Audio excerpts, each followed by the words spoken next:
Hey guys, this is Miguel, and this is why I haven't done any videos in a little while.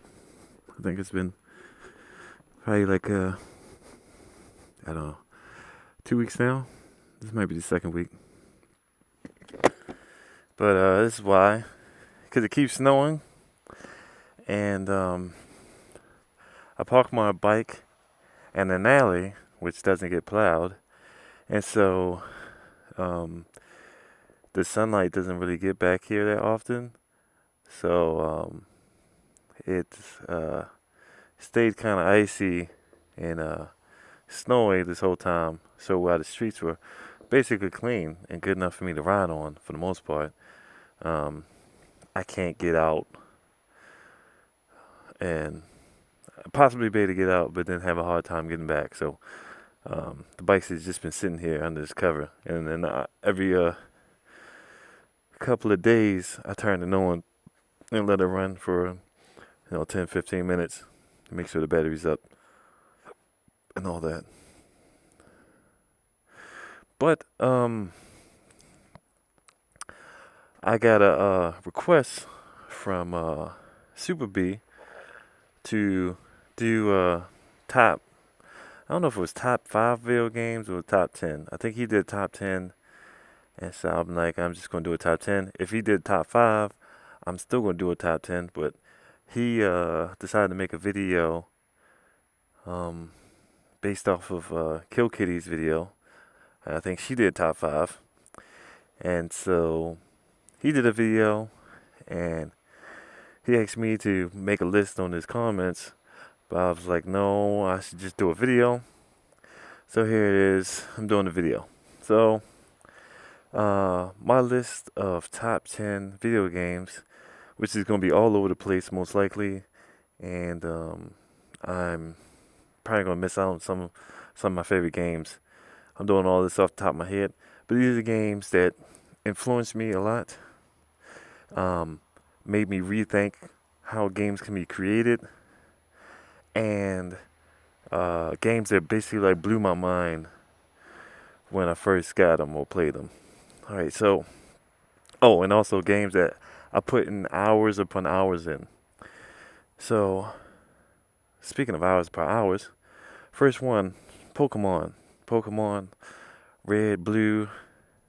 Um, they were the first games that I ever played that I stayed on them for 200 plus hours, and that's on each game. So I had a Game Boy for the red, and I had a Game Boy for the blue, and I played on both of those games by themselves, each one 200 plus hours. So that was the first time I've ever done that for any video game.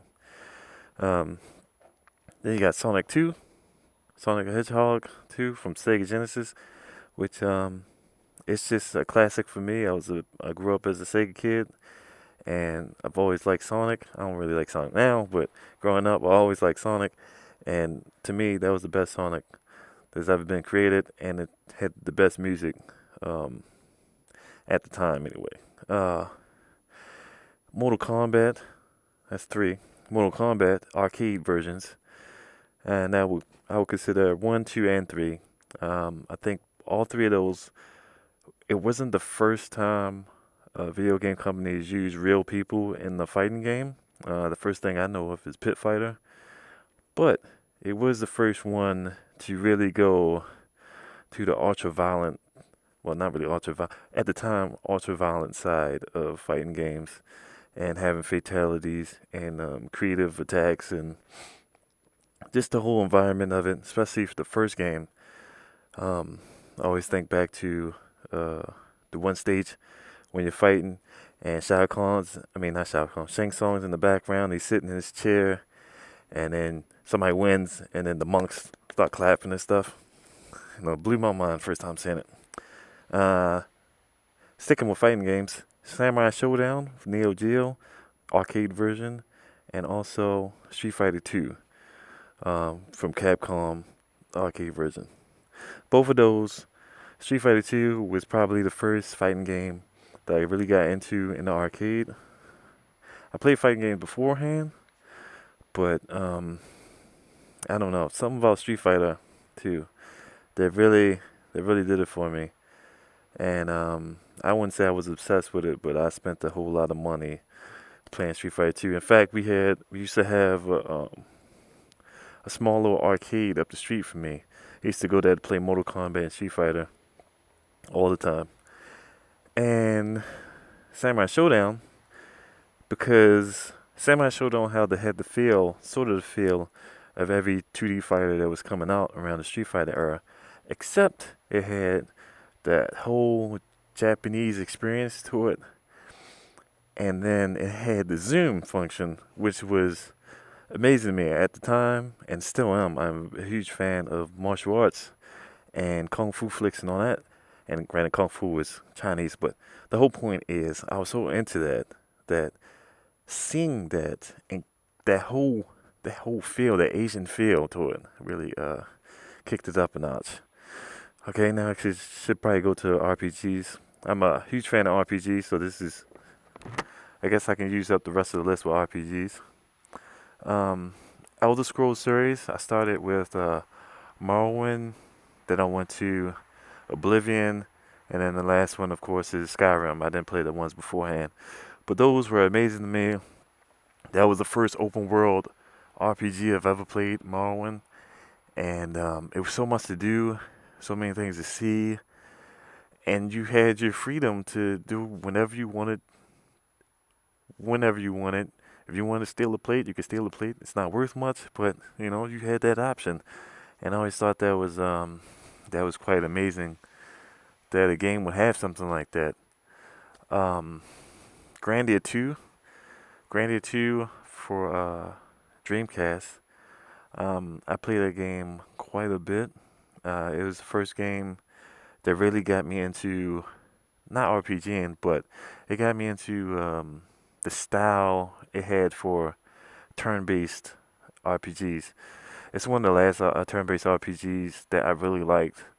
And instead of it being old school turn-based where you press the button and then you wait for the person to run out there, hit the person, and come back, it's like turn-based where you hit a certain mark and then your character does something, but everybody's moving to this mark. And so at one point in time, everybody could be moving on the screen doing whatever they're doing, even though it's still, it's still turn-based. And it was cool, creative, and the story is probably the biggest thing for me, because the story. If you haven't checked out Grandia 2, I'm sorry. If you haven't checked out Grandia 2, check that out. It was on Dreamcast. I think it was on PlayStation also, but I don't know.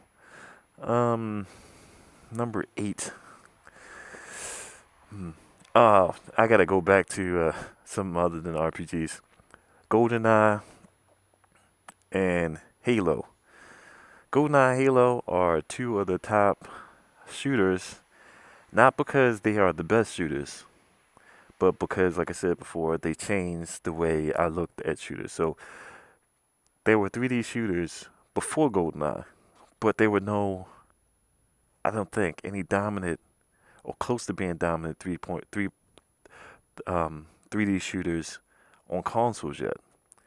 And when GoldenEye came out, it started the trend of 3D shooters on consoles, and nothing in my mind at the time could compete with GoldenEye. I played that game hours upon hours with my friends, just constantly doing matches and matches and matches of License to Kill. I think that's the one-shot kill thing. Constantly, over and over and over again. And then it was the same with Halo. Halo came out and it introduced the first next-gen 3D shooter at the time.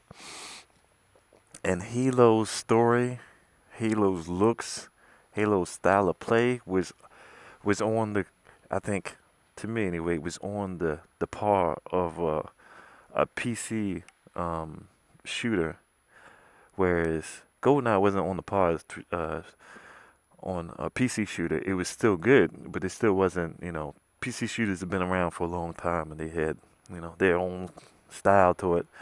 And I think Halo made it to its mark so well that even PCers was trying to play Halo on Xbox. And at the time, Halo 1, their story was pretty good, and graphics were great, and, the controls were great, and all that stuff like that. And number 10, I'm going to have to give this to the fighting game that I played the most, and me and my friends have stuck together almost exclusively because of, as far as us getting together at any time, exclusively because of this game, and that is Smash Brothers series. We started playing Smash Brothers when it first came out in '64. We played that for hours on end, from as soon as we got out of school until like 10 o'clock at night, 7 days a week.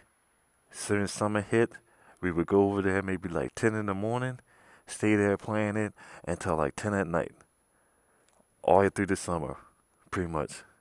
So that was another game that, oh man, I spent so many hours playing, and I enjoyed playing it, and I still enjoy playing it to this day. In fact, me and my friends put together some money so that we could all get the game and play it. So yeah, that's my top 10 list. I can't rack it back off with you because I don't remember all of them, but there you go. So yeah, riding videos will probably come in maybe like 2 weeks. But anyway, thanks for watching. Give me a head nod. Up. There you go.